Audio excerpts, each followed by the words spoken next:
One of our aims at Bible Nuggets is to make you understand why you do what has to be done. Many are the times Catholics confess as a formality, simply because they are required to do so by the Church. So, we earlier made a video that explains the essence of confession. Before you know what to say in a confession, you need to understand the sacrament of confession. At the end of this video, please watch the pop-up video that talks about confession to the core of it. You will find confession quite relevant and walk into the confession booth in readiness to meet the Lord in a special way. Now, let us answer the question that brings us here today. What should you say in a confession?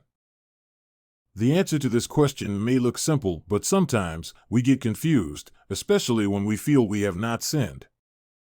So, this is what you are going to do in preparation for confession. It is better to do this a day before the actual confession day to give yourself ample time to remember your sins. Perform a self-examination based on the 10 Commandments, the 7 cardinal sins, and the fruits of the Holy Spirit. If you have gone against any of the 10 Commandments, then you need to confess that to the priest. For instance, if you have dishonored your parents in any way, you have to say it to the priest. If you have dishonored the Sabbath, you need to say it. You need to evaluate each of the 10 Commandments and write down your sins based on your findings. When it comes to the commandments, it is easy to pinpoint mistakes. Let us move to the second category of sins, the 7 cardinal sins. Just as a reminder, these are pride, laziness, lust, anger, jealousy, greed, and gluttony. When you look at it critically, each of these 7 cardinal sins is a branch of either one or more of the 10 Commandments. We will not go into the depth of these sins in this video, but look out for our videos explaining these sins in details. So, when you evaluate yourself, do you feel you could be harboring any of these sins? If so, then you need to add it to your list prior to your day or time of confession.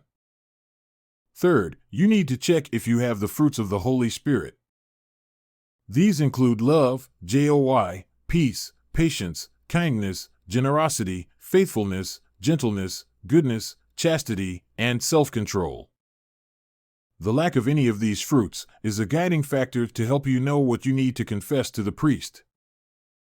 For example, if you do not have peace within yourself, you will be able to find out why and derive a sin you need to confess. Examples of sins that disrupt peace include anger, holding grudges, fear, suspicion, hatred, blaming others, and much more. If you are sad, then it means something is stealing your joy. What is it? Could it be self-pity, sympathizing with your not-so-friendly situation? God expects us to be joyful in all situations, as all of us cannot be equal. Self-pity, therefore, stands out as a candidate for confession. Now, just know that if you are lacking a fruit of the Holy Spirit, then you could be having the opposite of it. Once you have written down all your sins, you are good to go. Let us recap on the confession guidelines. 1. 10 Commandments. 2. The 7 cardinal sins. 3. Fruits of the Holy Spirit. Now you know where to find what to say in a confession. There is always a sin to confess as we are imperfect mortal men. Kindly watch the video at the top of this screen to understand the value of the sacrament of confession. Thank you for watching, and please subscribe for more Christian life teachings.